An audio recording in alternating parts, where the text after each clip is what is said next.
Magistrate साहब आप, अरे हिया क्या कर रहे हैं? उधर चलिए, गांव में मंदिर पे बड़ा कृष्ण लीला हो रहा है। हम वो लीला नहीं, आपकी लीला देखने आए हैं ठाकुर साहब।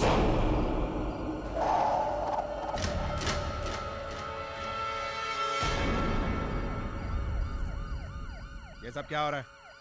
छोड़ो इन्हें, छोड़ो।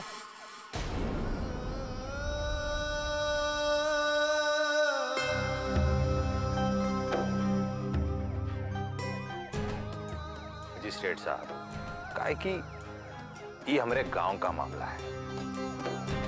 हमारे गांव का नियम कानून अलग है। अच्छा, तो ठीक है, तो हमें समझाइए आपके नियम और कानून, हम भी देखते हैं कि आपने कौन से नियम और कानून बनाए। अरे साहब, वो बात ये है कि ये लात का देवता है। बोल के समझाएंगे तो इनके समझ में नहीं ना आएगा। अच्छा, तो यहाँ अंधा कानून चल रहा है। आपका गांव हिंदुस्तान से बाहर बसता है क्या, जो आप इसे अपनी मर्जी से चलाएंगे? आप इन्हें सजा नहीं दे सकते। अरे मजिस्ट्रेट साहब, देखिए, आप समझ नहीं रहे हैं।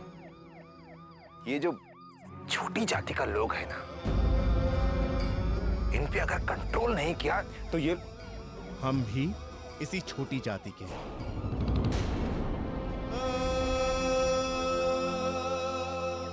देखिए ठाकुर साहब, आपके ऊपर सरकार है, आप भी और आपके गांव भी देश के उस कानून के नीचे है। जो आप गांव के बीच जाति का भेदभाव कर रहे हैं ना, उसके जुर्म में आपकी गिरफ्तारी भी हो सकती है।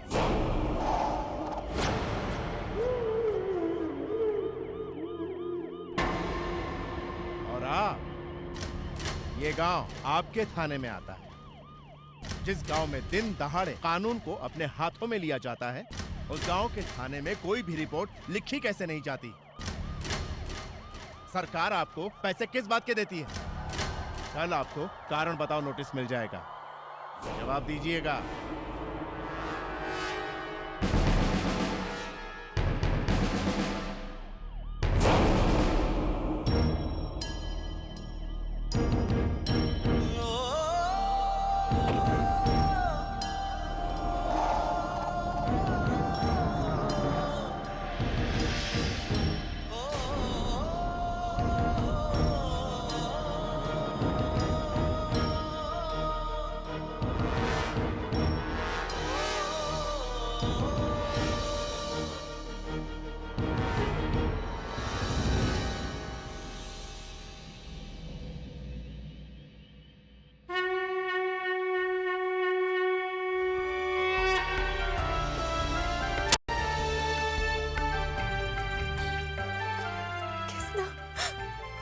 बहुत बहुत धन्यवाद। आज तुमने हमें और हमें दीदिया को बचा लिया। बहुत बहुत धन्यवाद।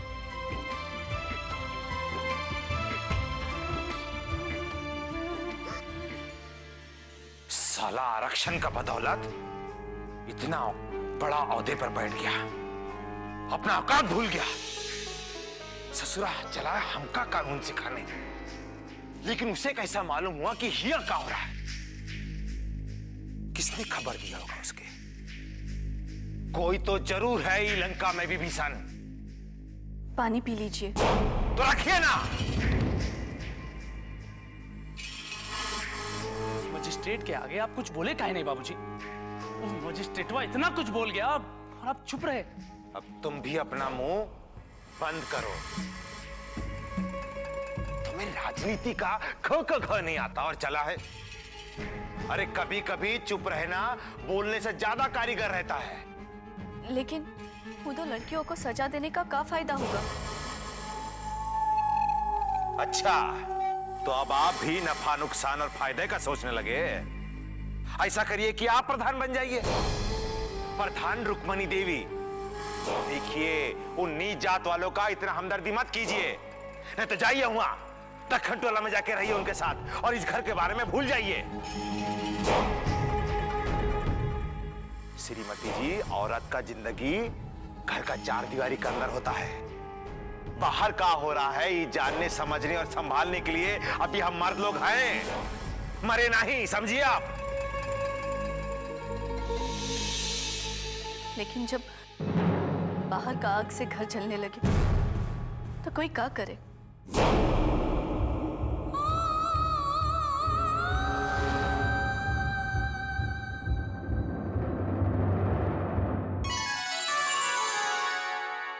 अंग अंग तेरा रंग रचा के ऐसा करूं सिंगार, जब जब झांझर झनकाऊं मैं, खनके मन के तार।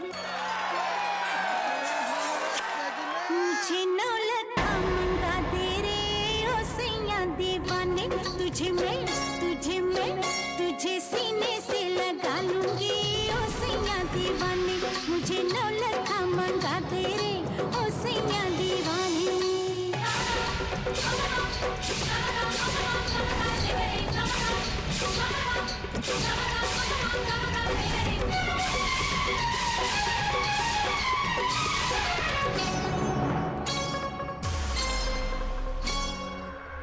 सलमा सितारों की झिलमिल चुनरिया, आओ पहन के तू फिसले नजरिया। मुझको सजा दे बलमा, सजा दे मुझको सजा दे बलमा। पूरी कुंवारी ये कमसिन उमरिया, तेरे लिए नाची सज के संवरिया। लाली मंगा दे सजना, सूरज से लाली मंगा दे सजना। तुझे होठों से लगा लूंगी ओ सैया दीवाने। तुम्हारे कारण हमारा दिल और दिमाग दोनों अपनी जगह से हट गया है। हमारी रातों की नींद और दिन का चैन सब कुछ छीन लिया है तुमने। अरे ये क्या कर रहे हैं भैया जी? होश में आ जाइए, होश में। अरे यूं लड़की ना है। इका बदतमीजी है। नाच देखने आए हैं तो शराफत से वहां बैठिए। किसी और का गुस्सा किसी और पे नहीं उतर। चुप! ससुरी दो कोड़ी की कोठे वाली, तोरी इतनी हिम्मत! चलो। रज्जू, हम जानते हैं कि तुम हमसे नाराज हो। हम जो करने आए थे वो माफी के काबिल नहीं है, लेकिन हम कर भी क्या सकते थे रज्जू? सच कहा तुमने। तुम कछु कर ही नहीं सकते। वो हिम्मत ही नहीं है तुम्हारे अंदर, मर्दानगी ही नहीं है। अरे जिस लड़की से प्रेम करत हो उसको बचा नहीं सकते तो ये प्रेम का क्या मतलब? काहे करत हो ये प्यार का ढोंग? मैंने तो सोचा था तुम हमारे साथ हो तो पूरा दुनिया से लड़ लेंगे, लेकिन किसके भरोसे? तुम्हारे भरोसे, उस आदमी के भरोसे जो जिससे प्रेम करत है उसी को गरम लोहे से दागने चला था। अरे तुम जैसे आदमी से प्रेम करने से तो अच्छा है कि हम जहर खा के मर जाते। ऐसा मत कहो रज्जू, तुम्हारे बगैर हमारी जिंदगी में है ही कौन? और तुम नहीं तो हम क्या करेंगे?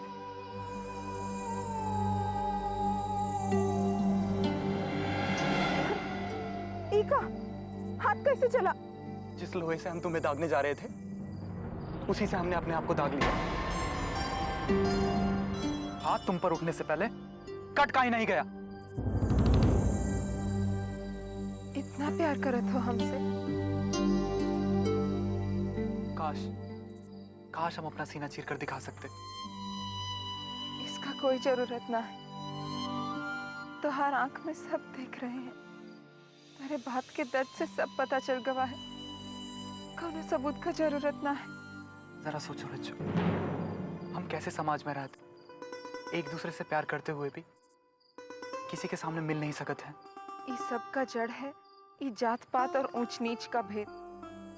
आदमी का जात आदमी से ही छुआ जाता है। एक के छूने से दूसरा अशुद्ध हो जाता है। ये नियम हमरे समझ में तो नहीं आता है। ये नियम हमरे भी समझ में नहीं आता रज्जू। पर क्या करें, ये गांव में रहते हुए ये गांव के हिसाब से ही चलना पड़ेगा। हम नहीं चलेंगे। तुमको चलना है तो तुम चलो, और तुमको हमरे लिए अपने आप को सजा देने की कोनो जरूरत ना है। कल फिर थाने जाएंगे। देखा नहीं, बड़े साहब के आते ही कैसे सबकी सिट्टी पिट्टी गुम हो गई। कितना झाड़े लाखन दरोगा को कि रपट काहे नहीं लिखते। हम भी देखते हैं कैसे नहीं लिखता है वो हमरा रपट। लेकिन तुम थाने किस बात की रपट लिखवाने जाओगी? अरे हमको मारने का जो कोशिश किया उसका कचू और चंपा के साथ जो हुआ वो का सिनेमा का सीन था या मदारी का खेल। बस अब हम चुप नहीं रहेंगे, और अगर वो लाखन का बच्चा रपट नहीं लिखेगा ना तो हम सीधे बड़े साहब के पास जाएंगे। देखते हैं कैसे नहीं लिखता है रपट।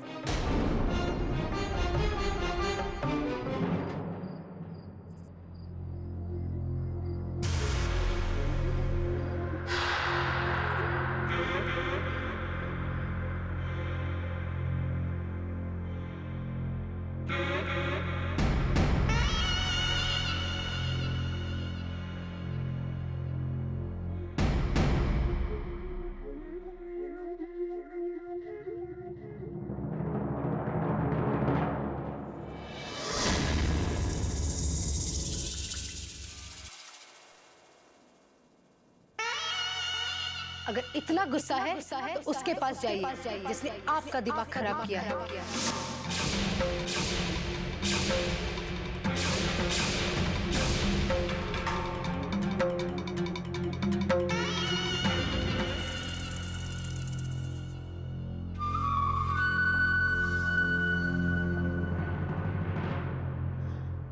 क्या हुआ देवर जी? बहुत परेशान लग रहे हैं। कुछ नहीं भाभी, आप जाइए यहाँ से। अरे ऐसे कैसे चले जाएं? आप हमारे देवर हैं। हाँ, आपका दुख हमारे दुख से कोई अलग थोड़ी ना है। आपको क्या लगता है आपके ऊपर गंगा जल छिड़क कर का हम खुश हुए थे? अब क्या करें, रीत है, करना तो पड़ता है ना। हमने कहा ना भाभी आपसे, आप जाइए यहाँ से। जले पे नमक मत छिड़किए, और ये सब बात करके हमें उसका याद मत दिलाइए। नहीं याद करना चाहते हम उसको। जिस चीज को याद नहीं करना चाहते उसे हटा काहे नहीं देते? अरे जड़ से निकाल कर फेंक दीजिए, अपने आप ही भूल जाएंगे। हाँ, न बांस रहेगा न बांसुरी बजेगा। हम तो केवल राय दे रहे थे। अब इतना तो हक हम रखते ही हैं, आपसे बड़े हैं ना। चलते हैं।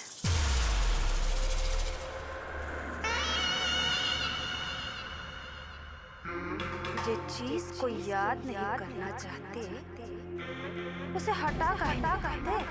अरे जड़ से निकाल कर फेंक दीजिए। अगर इतना गुस्सा है तो उसके पास जाइए जिसने आपका दिमाग खराब किया है।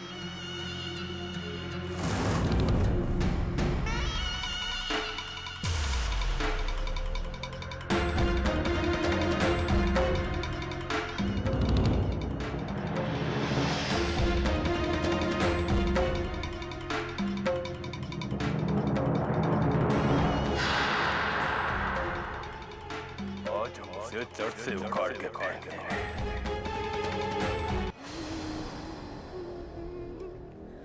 क्या बात है, बहुत खुश लग रही हो?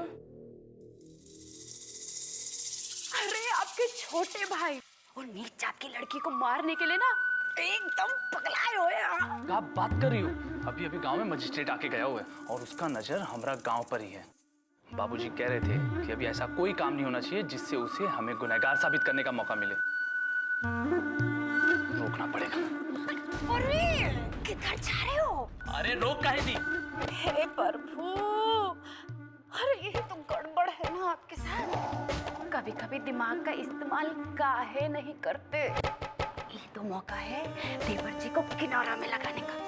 और एक बार हम कह देते, हाँ इस बार वो कुछ भी करे एकदम चुपचाप उनको करने दो। उधर उन पर कार्रवाई होगा और इधर आपके प्रधान बनने का रास्ता साफ। समझ आया?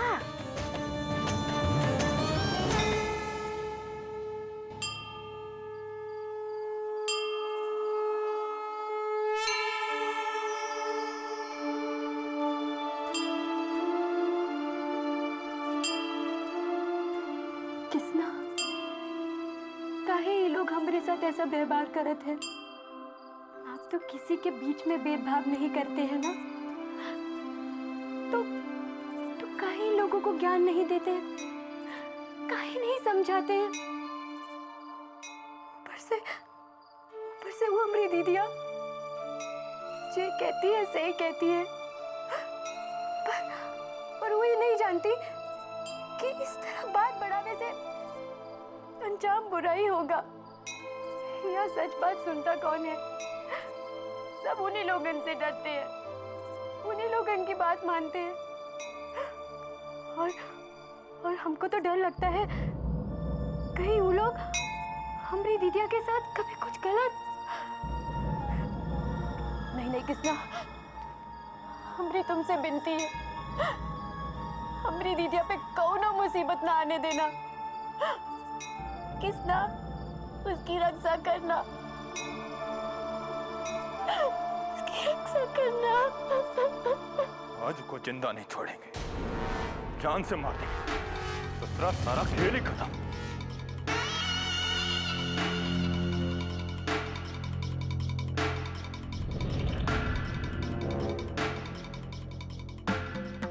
कहाँ जा रहे हो? वो लड़की को जान से मारने। तब पहला हमको मारो। माँ तुम हमारे बीच में ना पड़ो, हट जाओ। नहीं हटेंगे, जे करना है कर ले। और जब तक वो लड़की जिंदा रहेगी हमारे मन को शांति नहीं मिलेगी। तोहरा मन का शांति के लिए हम अपने पूरे परिवार को पाप का बोझ के नीचे नहीं दबने देंगे। माँ हम कह रहे हैं तुम हट जाओ। कहा नहीं हटेंगे। माँ हम कह रहे हैं ना, हमारे रास्ते से हट जाओ वरना।